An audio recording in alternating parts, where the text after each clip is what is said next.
Bueno, muy bien, y ya estamos de vuelta en Citas de Radio y en este ciclo de conversaciones con periodistas en el mes de junio, el mes del Día del Periodista, hoy tenemos el honor, el agrado de poder conversar con Clara Mariño, una gran periodista con una enorme trayectoria que hoy sigue al frente de su programa televisivo A Fuego Lento y en radio está haciendo las cosas claras por Radio Latina. Hola Clara, ¿cómo estás? Catalina Castro soy.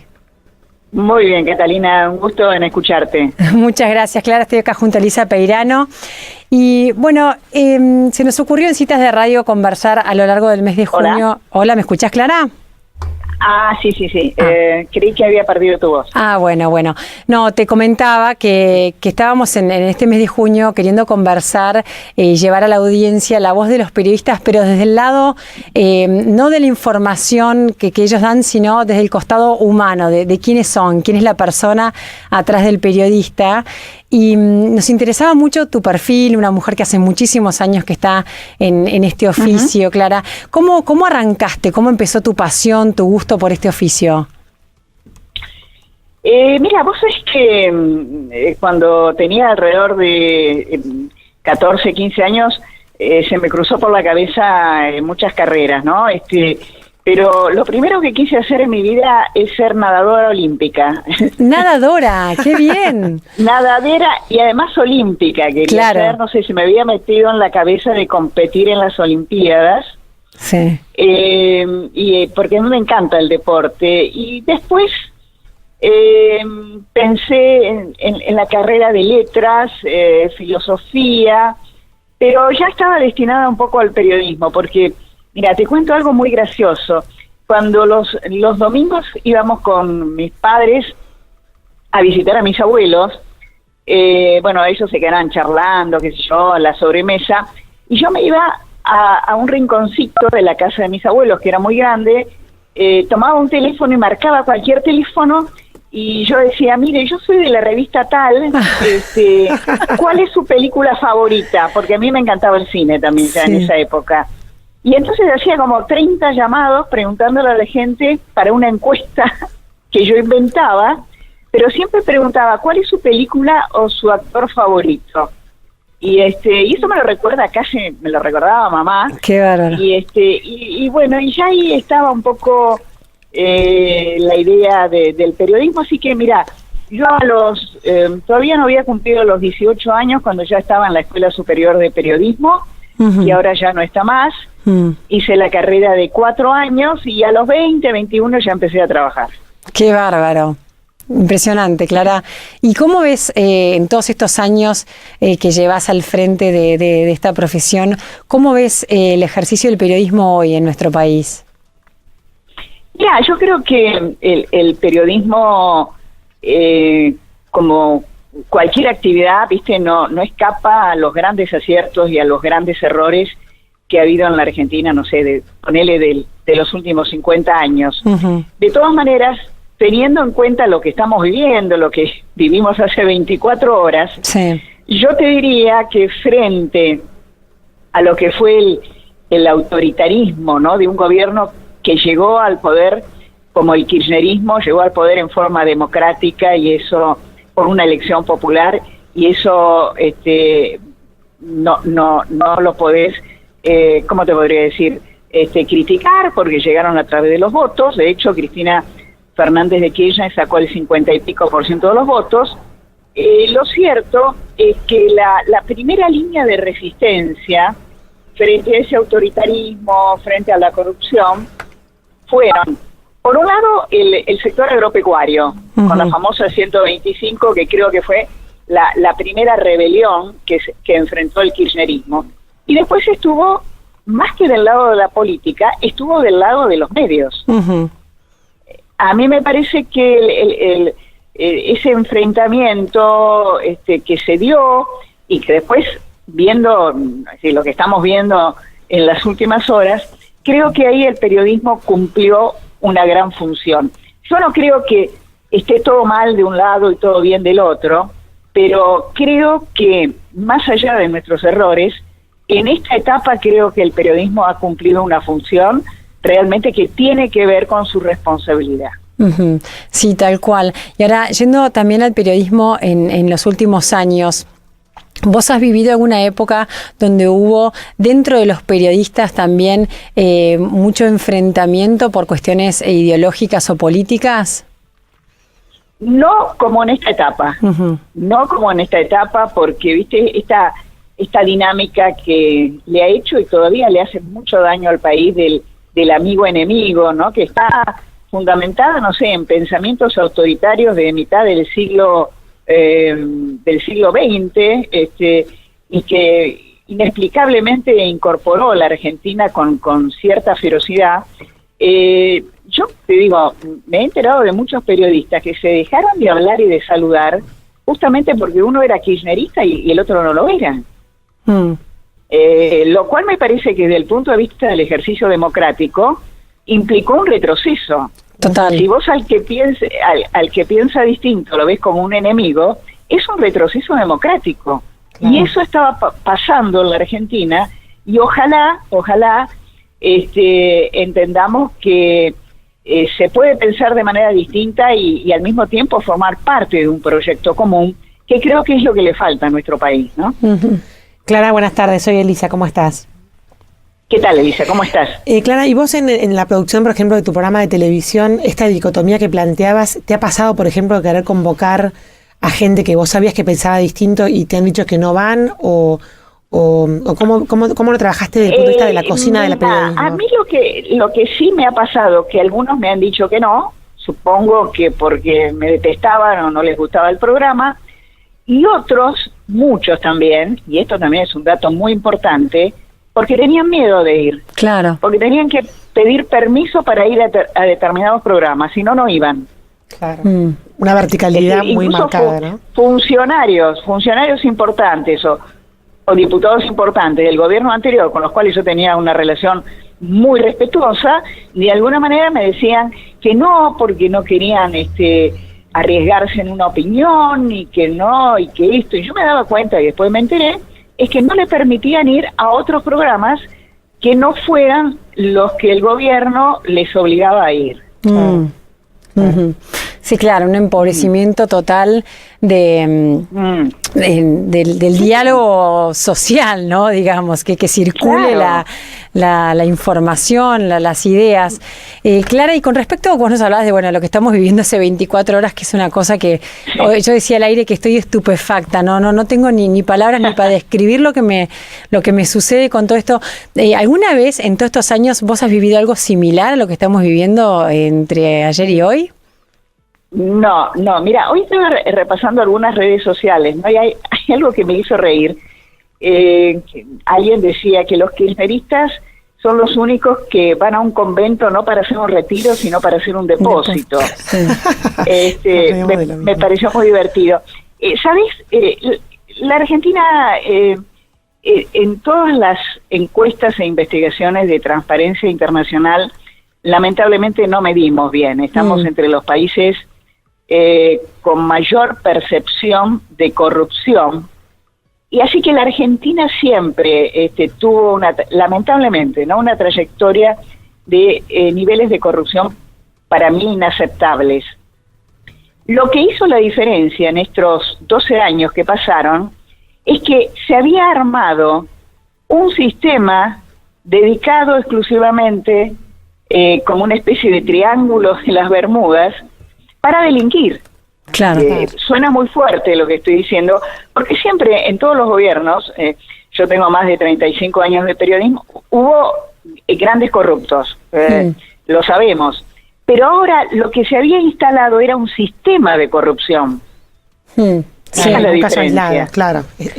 Está sistematizado como una manera estructural de operar, digamos. Sí, como una maquinaria que funciona de esa manera. Claro, por eso así que yo te digo que los López, los Lázaro, los Fariña y toda esta banda, yo te diría que casi son personajes menores en relación al sistema que se había instalado desde el año 2003. Claro. ¿Y cómo ves vos, cómo nos ves a todos nosotros, no la sociedad? Porque Es cierto que en todos los gobiernos ha habido funcionarios corruptos y ha habido niveles de corrupción. Ahora, como sociedad, tenemos una especie de paciencia bastante larga para este tipo de cuestiones. No sé ahora vos cómo la estás percibiendo. Yo creo que es interesante lo que marcás.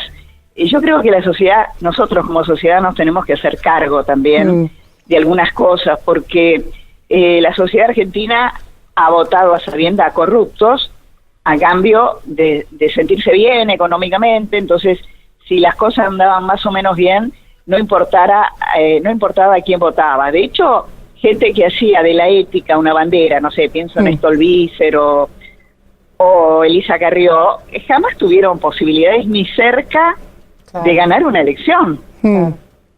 Entonces yo creo que hemos sido muy tolerantes como sociedad, y creo que lo que demandamos ahora hay una gran demanda de la sociedad por transparencia, pero durante muchísimos años, y no solo estos últimos 12 años, hemos bancado realmente con una indiferencia realmente seria, grave, hechos de corrupción muy grande.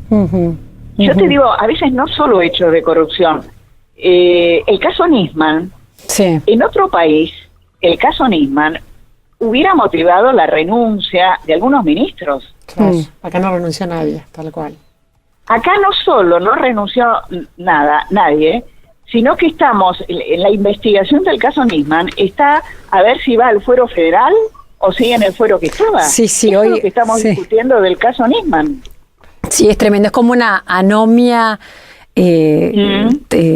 generalizada, ¿no? Ahora, el tema de la anomia ya viene desde hace mucho tiempo. ¿Te acordás del libro de Carlos Nino, no? Un país al margen de la ley. Sí.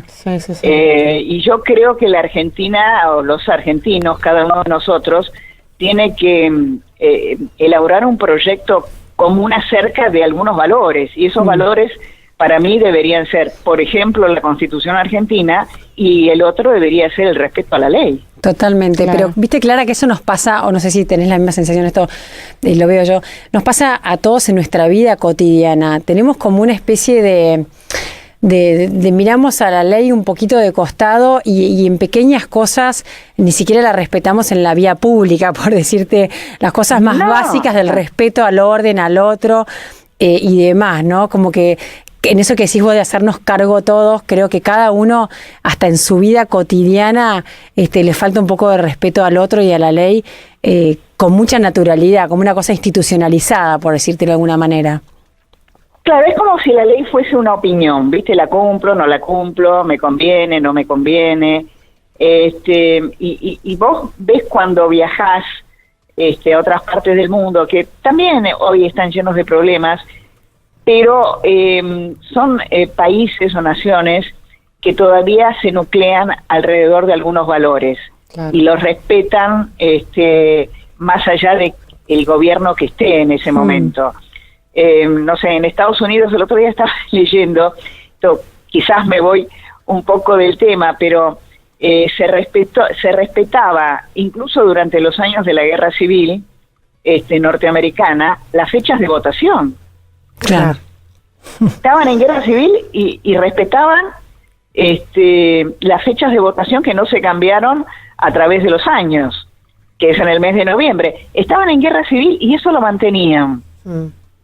Entonces me parece que la Argentina, nosotros como país, todavía debemos reconstruir esto. E insisto, hay que volver a los valores de la Constitución argentina, que es una constitución extraordinaria, progresista, que fue el cimiento de la grandeza del país, y en la medida que fuimos abandonando esos valores constitucionales, yo creo que entró la Argentina en un periodo de decadencia realmente muy grande, ¿no?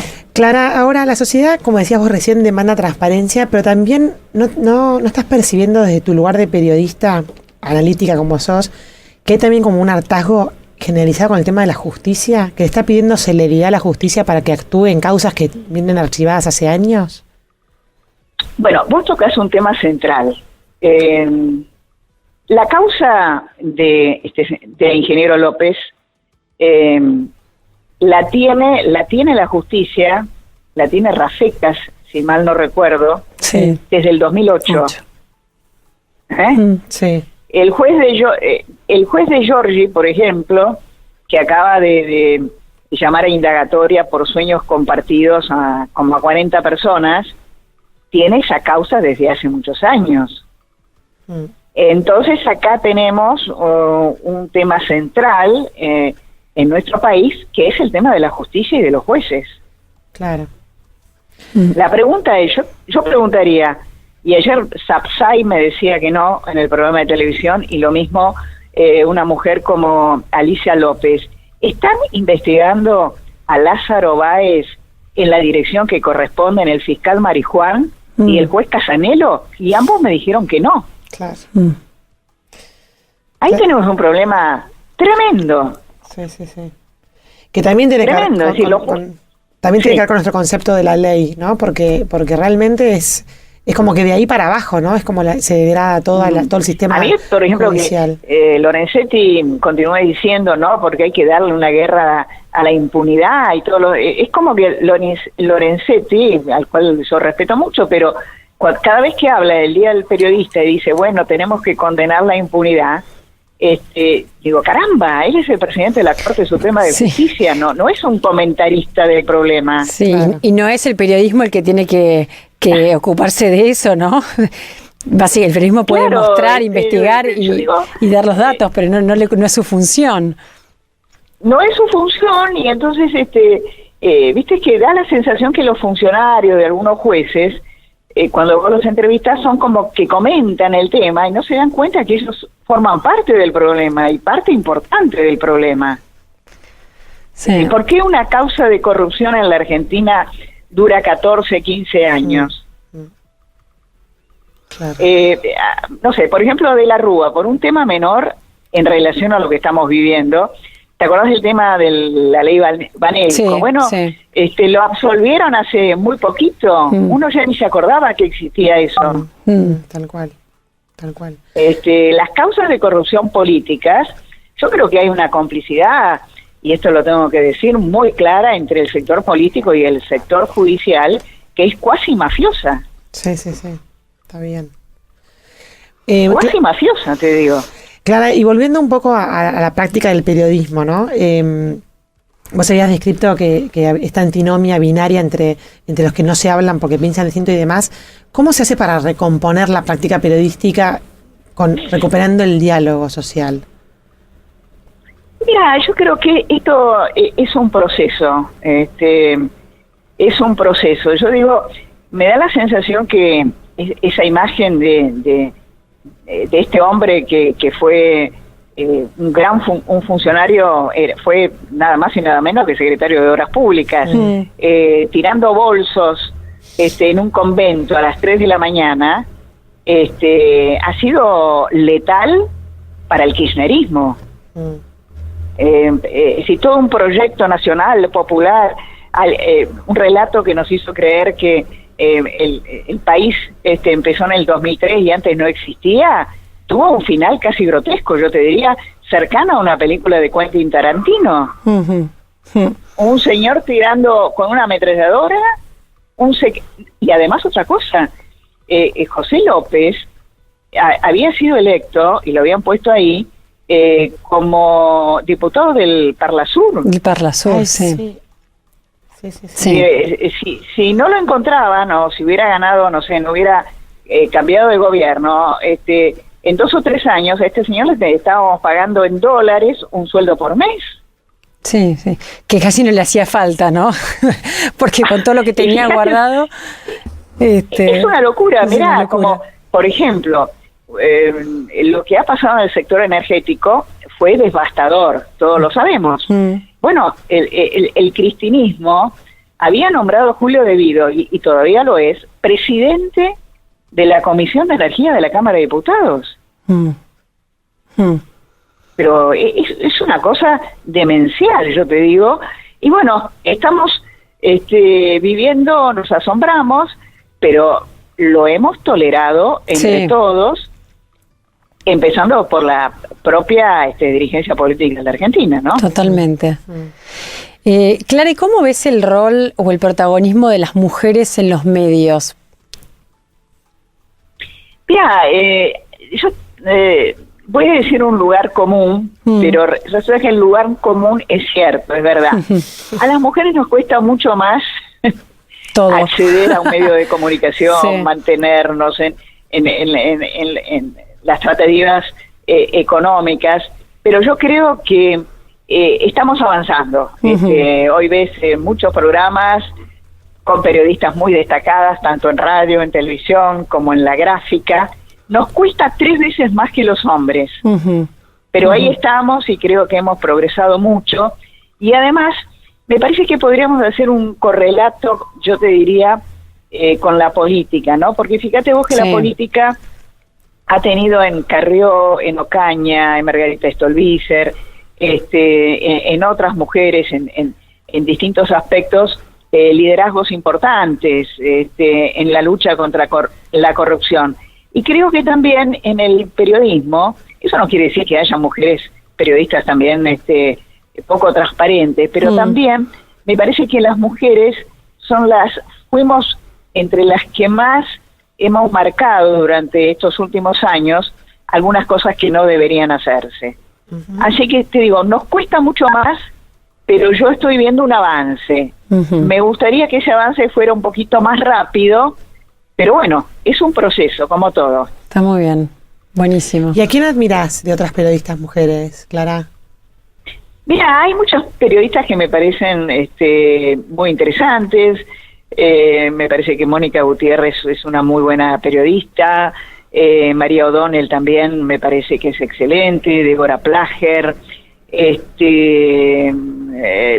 Estas son mujeres, la trayectoria de Magdalena, pero digo, de las últimas que han surgido, me parecen que tienen liderazgos muy interesantes, son muy pero muy profesionales y tienen la virtud para mí, porque a mí me parece esto fundamental, que opinamos a partir de los hechos, ¿no? El periodista tiene que opinar siempre y sus opiniones son libres, pero siempre a partir de los hechos. Yo a veces me encuentro periodistas que opinan, que tienen opinión sobre todo con prescindencia de la realidad o de los hechos, con lo cual es un disparate eso. Claro. Sí. Son lo que Tato Boris hace muchos años llamaba los opinators. Los opinators. Que eran como los terminators, que opinaban, pero con prescindencia de los hechos, lo cual es un disparate periodístico enorme y que se ve mucho todavía en televisión y en radio, ¿no? Y Clara, ya para irnos casi, ¿cuáles crees vos que son los nuevos desafíos que se le vienen a la profesión? Mira, los nuevos desafíos tienen para mí que ver con la renovación tecnológica, que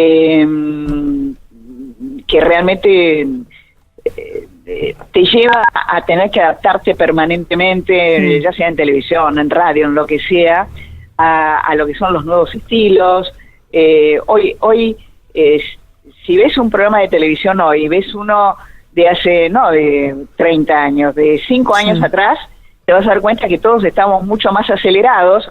A veces a mí me parece que hay tanta aceleración que las cosas se hacen muy confusas, pero cambian los ritmos, cambia desde el punto de vista de la escenografía, de la imagen, de la necesidad de incorporar cosas. Ese es un desafío. El otro para mí es un desafío permanente, ¿no? Que sirve tanto para los viejos periodistas como para los nuevos, que es ser muy profesionales. El profesionalismo, yo creo mucho en esa palabra, ¿no?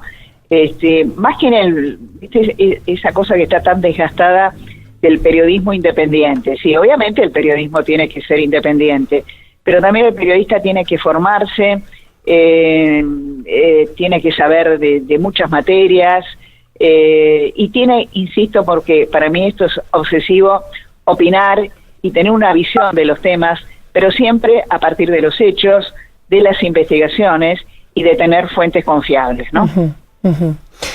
Muchísimas gracias, Clara. Ha sido un placer muy grande para nosotras por conversar con vos acá en Citas de Radio. Muy amable, ¿eh? Bueno, para mí también. Muchas gracias. Hasta pronto. Adiós. Bueno, hoy escuchabas a la periodista Clara Mariño en este ciclo de periodistas del mes de junio, el mes de los periodistas.